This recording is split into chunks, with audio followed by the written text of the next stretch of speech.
አዲስ ዓመት አዲስ ነገር ከሌለው ምኑን አዲስ ዓመት ሆነ? ሁልጊዜም እንደምንለው ከደንበኞቻችን የምንፈልገው እርካታን ብቻ ነው እንላለን። ለአዲሱ ዓመት ደግሞ ከእርካታ ጋር ታላቅ ደስታን ጨመርንበት። ሽልማት እንደ ሁልጊዜው የወደዱትን አዘው ከወዳጆቹና ከቤተሰቦ ጋር ውብ ጊዜን እያሳለፉ 250 ድርሃምና ከዛ በላይ ተጠቃሚ ሲሆኑ የዕጣው ተሳታፊ ይሆናሉ። ኩፖኑ ላይ ስምና አድራሻውን ሞልተው በተቀመጠው ሳጥን ውስጥ ይከታሉ።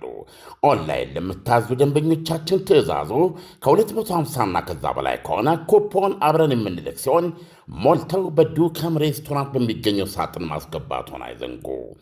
ዕጣው የሚወጣው የአይፎን 17 ፕሮማክሱ ኦገስት 8 ሲሆን BYD ሶንግ ፕላስ ብራንድ ኒው መኪና ደግሞ ሴፕቴምበር 12 ይሆናል። የዱባይ ኢኮኖሚ ዲፓርትመንት ፍቃድ የሰጠው የመንግሥት አካል በተገኘበት ዕጣው የሚወጣ ሲሆን በዱከም የሶሻል ሚዲያ ገጾች ላይ በቀጥታ የሚተላለፍ ይሆናል። አይተው ነክተው ዳሰው የመጀመሪያውን ሰልፊ ተነስተው ዕድልዎን ያሳምሩ። በዕጣው ተሳታፊ ለመሆን 250 ድርሃም ወይም ከዚያ በላይ ተጠቃሚ መሆን፣ ለእያንዳንዱ 250 ድርሃም አንድ ኩፖን ይቀበሉ።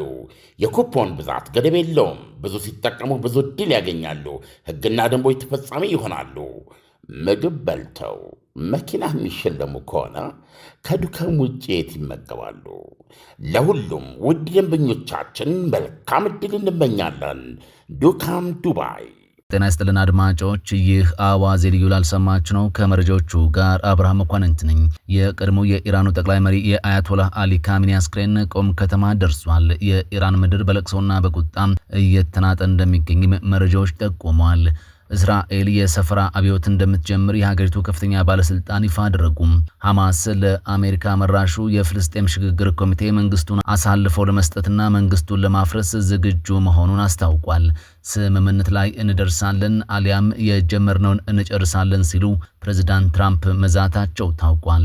ሁሉንም ጉዳዮች በዝርዝር እናስደምጣችኋለን። አብራችሁን ቆዩ። የኢራን ምድር በለቅሶና በቁጣ እየተናጠ ይገኛል። የቀድሞ የኢራኑ የበላይ መሪ አያቶላህ አሊ ካሚኒ አስክሬን ቆም ከተማ ደርሷል። የመካከለኛው ምስራቅን ፖለቲካዊ መልክዓ ምድር ለበርካታ አስርት ዓመታት ሲያናውጡ የነበሩት የኢራኑ የቀድሞ የበላይ መሪ አያቶላህ አሊ ካሚኒ አስክሬን ከዋና ከተማ ቴህራን ተሸኝቶ ታሪካዊቷና ቅዱሷ የቆም ከተማ መግባቱ ተነግሯል።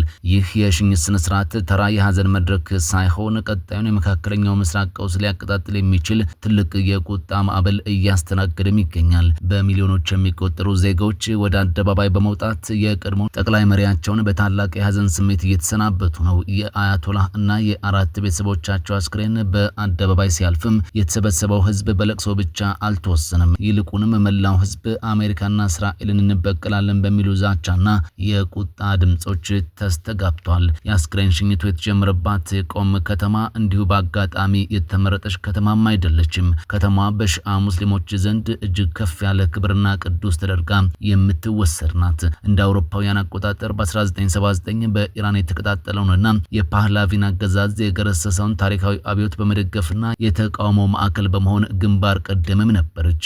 የቀድሞው መሪ አስክሬን በኢራን ብቻ አይወሰንም። በወጣው መርሃ ግብር መሰረት ከቆም ከተማ በመነሳት ወደ ጎረቤት ሀገር ኢራቅም እንደሚጓዝ ታውቋል። በሺዓዎች ዘንድ ትልቅ ስፍራ ያላቸውን ናጃፍ እና ካርባላ ከተሞችን ይጎበኛል። በስድስተኛው ቀን የሽኝት መርሃ ግብሩ ማጠናቀቂያ ላይ ወደ ኢራን ዳግም ተመልሶም በትውልድ ከተማቸው ማሻድ ያርፋል። የሶስተኛው አያቶላ ተተኪ የሆኑት ሞጅታባ ካሚኒ በሽኝት ስነ ስርዓቱ ላይ እንደማይገኙም መረጃዎች ጠቁመዋል።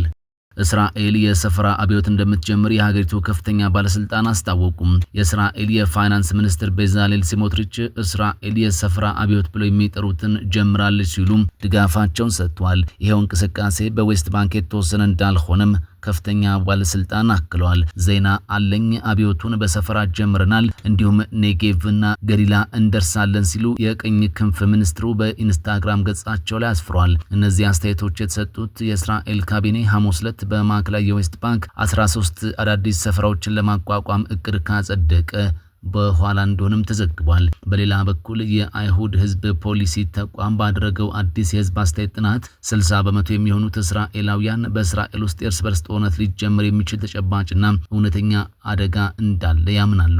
ጥናቱ እንዳመላክተው 79 በመቶ የሚሆኑት እስራኤላውያን ባለፈው ዓመት የማህበራዊ ሁኔታውን መጥፎ ብለው ሲመድቡ 49 በመቶ የሚሆኑት ደግሞ ስለ ወደፊቱ ተስፋ ቢስ እንደሆኑም ተናግረዋል። በጥናቱ መሰረት 52 በመቶ የሚሆኑት እስራኤላውያን ጠቅላይ ሚኒስትርን ወይም ሌላ ከፍተኛ የፖለቲካ ሰውን ኢላማ ያደረገ የፖለቲካ ግድያ ከፍተኛ እድል እንዳለ ያምናሉ። የጥናት ማዕከሉ ፕሬዝዳንት ለእስራኤሉ ናሽናል ኒውስ እንደተናገሩት ህዝቡ ውስጣዊውን ልዩነት እንደ ዋና ጠላቱ አድርጎ ይመለከተዋል። እናም አንድነትንና መተማመንን ለማጎልበት የረጅም ጊዜ ድርጊት መርሃ ግብር በአስቸኳይ ያስፈልጋልም ብለዋል። ሐማስ የጋዛ አስተዳደሩን ማፍረሱን አስታወቀም። ሐማስ ለአሜሪካ መራሹ የፍልስጤም ሽግግር ኮሚቴ መንግስቱን አሳልፎ ለመስጠት ዝግጁ ነኝ ብሏል። በድርድር ሂደት ውስጥ እስራኤል ቁልፍ ነጥብ አድርጋ የምትወስደው ትጥቅ የመፍታትን ጉዳይ ግን ሐማስ በመግለጫው ላይ አላካተተውም። እስራኤል ጥቃቷን በዚህ አጋጣሚ አጠናክራ የምትቀጥል ከሆነ ከፕሬዝዳንት ዶናልድ ትራምፕ ጋርም በድጋሚ አለመግባባት ውስጥ ትገባለችም ተብሏል። ሐማስ እስራኤል በስምምነቱ መሰረት እንድትንቀሳቀስ ለዓለም አቀፉ ማህበረሰብ ጥሪ ማቅረቡንም የሐማስ አስተዳደር ሚዲያ ቢሮ ኃላፊ አረጋግጧል። ፕሬዝዳንት ዶናልድ ትራምፕ ያቋቋሙት የሰላም ቦርድ ስራውን እንዲሰራ በር ተከፍቷል ቢባልም እስራኤል ጥያቄ በማንሳት ላይ ትገኛለች። የእስራኤሉ የውጭ ጉዳይ ሚኒስትር ጌዲዮን ሳር የሐማስን መግለጫ ውድቅ አድርገውታል። ሐማስ የተቋቋመው ኮሚቴ ወደ ስራ እንዲገባ በር የከፈተው ትጥቅ ላለመፍታት መንገድ ለማፈላለግ ነው ብለዋል ሚኒስትሩም። ሐማስ ጋዛን ከፈረንጆቹ 2007 አንስቶ እያስተዳደረ እንደሚገኝም መረጃዎች ያመለክታሉ። ቻይና የሚሳኤል ሙከራ ማድረጓን ተከትሎ ከአውስትራሊያ፣ ኒውዚላንድና ጃፓን ትችት ቀረበባት። ቻይና በፓሲፊክ ውቅያኖስ ውስጥ ውሃማ አካል ላይ የወደቀ የኒውክሌር ሰርጓጅ መርከብን ሚሳኤል ሙከራ ማድረጓን መንግስት የዢንዋ ዜና ወኪል ዘግቧል። ይህ እርምጃ ከጃፓን፣ አውስትራሊያና ኒውዚላንድ ትችትና ስጋትን አስከትሎባታል። የቻይና የባህር ኃይል ሰኞ ዕለት በደቡብ ፓሲፊክ ውስጥ ካሉት የኒውክሌር ኃይል ባላቸው ሰርጓጅ መርከቦች የረጅም ርቀት ባላስቲክ ሚሳኤልን ፈትሿል ሲልም የዜና ወኪሉ አክሏል። ሙከራው የቻይና ዓመታዊ ወታደራዊ ስልጠና መደበኛ ዝግጅት ሲሆን በማንኛውም የተለየ ኢላማ ላይ ያተኮረ አልነበረም ተብሏል። የአውስትራሊያ የውጭ ጉዳይ ሚኒስትር ቻይና ወደ ፓሲፊክ ውቅያኖስ የባህር ላይ የሚሳኤል ሙከራ ለማድረግ እቅድ እንዳላት ማሳወቋን አረጋግጠዋል። ነገር ግን እርምጃው ለክልሉ አለመረጋጋት እንደሆነም ተናግረዋል። አውስትራሊያ ይህ የታቀደ ሙከራ ቻይና በፈጣን ወታደራዊ ግንባታ አውድ ውስጥ መሆኑን ግልጽ አድርጋለች ሲሉ ለጋዜጠኞችም ተናግረዋል። የጃፓን መንግስት ስለ ሚሳኤል ማስወንጨፊያ አስቀድሞ ማሳወቂያ እንደደረሰውና ቻይና በድጋሚ እርምጃዋን እንድታጤን አሳስቧል። የቻይና ጦር እንቅስቃሴ እየጨመረ በመምጣቱ ከፍተኛ ስጋት እንዳለን ገልጸናል ሲል የጃፓን መንግስት ይፋ አድርጓል። የኒውዚላንድ መንግስት የታቀደው ማስወንጨፊያ ከተከናወነ ከጥቂት ሰዓታት በኋላ እንደተነገረውም ተናግሯል። ኒውዚላንድ ይህንን እርምጃ ተቀባይነት የሌለውና አሳሳቢ እንቅስቃሴ አድርጋም ትቆጥረዋለች ብሏል። ስምምነት ላይ እንደርሳለን አሊያም የጀመርነውን እንጨርሳለን ሲሉ ፕሬዝዳንት ትራምፕ ቀጠን ያለ ማሳሰቢያ ሰጡ። የአሜሪካው ፕሬዝዳንት ዶናልድ ትራምፕ ከኢራን ጋር ስምምነት ላይ እንደርሳለን አሊያም የጀመርነውን ስራ እንጨርሳለን ብለዋል። ትራምፕ በሰጡት ቃለ ምልልስ የሆርሙዝ ወሽመጥ ቢዘጋም የነዳጅ ዋጋ ብዙም እንዳልጨመረ ተናግረዋል። ነዳጅ በብዛት ወስደንባቸዋል፣ ማንም አላወቀም፣ ይህ የሆነው በአንድ ወር ተኩል ነው ብለዋል።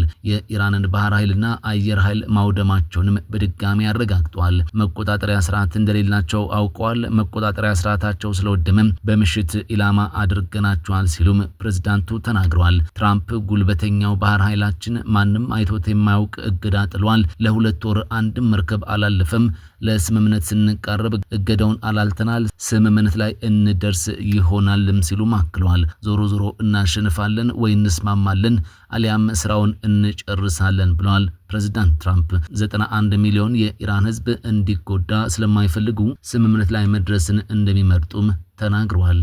ኢራን ለአያቶላህ አሊ ካሜኒ ግድያ ፍትህ እንደምትፈልግ የጦር አዛዧ ተናገሩ። የኢራን የቀድሞ ጠቅላይ መሪ የሆኑት አያቶላህ አሊ ካሜኒ የስንብት ስነ ስርዓት እየተደረገ ባለበት በዚህ ሰዓት አገሪቱ ለግድያው ፍትህና ተጠያቂነትን ለማግኘት ጥረቷን እንደምትቀጥል የኢራን ሰራዊት አዛዥ ተናግረዋል። ወንጀሉን የፈጸሙት ወገኖች የኢራን ህዝብ እንባ ሁላችንም ፍትህ መጠየቃችንን ፈጽሞ እንደማናቋረጥ ሊያውቁ ይገባል በማለትም የጦር አዛዡ መናገራቸው ተሰምቷል። ጨምረውም ውጤት እስክናገኝ ድረስ አስፈላጊ አስፈላጊውን ነገር ሁሉ ለማድረግ ውሳኔያችን ግልጽ ነው። ጥቃት ፈጻሚዎቹን እንዲሁ አንቷቸውን በማለት በአሜሪካና በእስራኤል ጥቃት የተገደሉት የጠቅላይ መሪው ደም በከንቱ ፈሶ እንደማይቀርም አመልክቷል። ሟቹ አያቶላህ አሊ ካሚኒ ለክብር ለነጻነትና ለብሔራዊ ኩራት ፈርቀዳጅ መሆናቸውን የጠቀሱት ጀኔራሉ የአገሪቱ ጦር ኃይሎች ያለምንም ማወላወል በቆራጥነትና በጀግንነት የአዲሱ እስላማዊ አብዮት ኢራን ጠቅላይ መሪና የጦር ኃይሎች ጠቅላይ አዛዥ ሙጅተባ ካሚኒ አመራርን እንደሚከተልም ገልጸዋል። ጀኔራሉ አዲሱን መሪ ባገኙበት ጊዜ የኢራን ህዝብና መንግስት ወንጀሉን የፈጸሙት እንዲሁ እንደማይቷቸው ነግሬያቸዋለሁ በማለት ለሙጅተባ ካሚኒ የገቡላቸውንም ቃል ተናግረዋል። አዲስ ዓመት አዲስ ነገር ከሌለው ምኑን አዲስ ዓመት ሆነ? ሁልጊዜም እንደምንለው ከደንበኞቻችን የምንፈልገው እርካታን ብቻ ነው እንላለን። ለአዲሱ ዓመት ደግሞ ከእርካታ ጋር ታላቅ ደስታን ጨመርንበት። ሽልማት እንደ ሁልጊዜው የወደዱትን አዘው ከወዳጆቹና ከቤተሰቦ ጋር ውብ ጊዜን እያሳለፉ 250 ድርሃምና ከዛ በላይ ተጠቃሚ ሲሆኑ የዕጣው ተሳታፊ ይሆናሉ። ኩፖኑ ላይ ስምና አድራሻውን ሞልተው በተቀመጠው ሳጥን ውስጥ ይከታሉ። ኦንላይን ለምታዙ ደንበኞቻችን ትዕዛዙ ከ250ና ከዛ በላይ ከሆነ ኩፖን አብረን የምንልክ ሲሆን ሞልተው በዱከም ሬስቶራንት በሚገኘው ሳጥን ማስገባቱን አይዘንጉ። ዕጣው የሚወጣው የአይፎን 17 ፕሮማክሱ ኦገስት 8 ሲሆን BYD ሶንግ ፕላስ ብራንድ ኒው መኪና ደግሞ ሴፕቴምበር 12 ይሆናል። የዱባይ ኢኮኖሚ ዲፓርትመንት ፍቃድ የሰጠው የመንግሥት አካል በተገኘበት ዕጣው የሚወጣ ሲሆን በዱከም የሶሻል ሚዲያ ገጾች ላይ በቀጥታ የሚተላለፍ ይሆናል። አይተው ነክተው ዳሰው የመጀመሪያውን ሰልፊ ተነስተው ዕድልዎን ያሳምሩ። በዕጣው ተሳታፊ ለመሆን 250 ድርሃም ወይም ከዚያ በላይ ተጠቃሚ መሆን፣ ለእያንዳንዱ 250 ድርሃም አንድ ኩፖን ይቀበሉ። የኩፖን ብዛት ገደብ የለውም። ብዙ ሲጠቀሙ ብዙ ዕድል ያገኛሉ። ሕግና ደንቦች ተፈጻሚ ይሆናሉ። ምግብ በልተው መኪና የሚሸለሙ ከሆነ ከዱከም ውጭ የት ይመገባሉ? ለሁሉም ውድ ደንበኞቻችን መልካም ዕድል እንመኛለን። ዱካም ዱባይ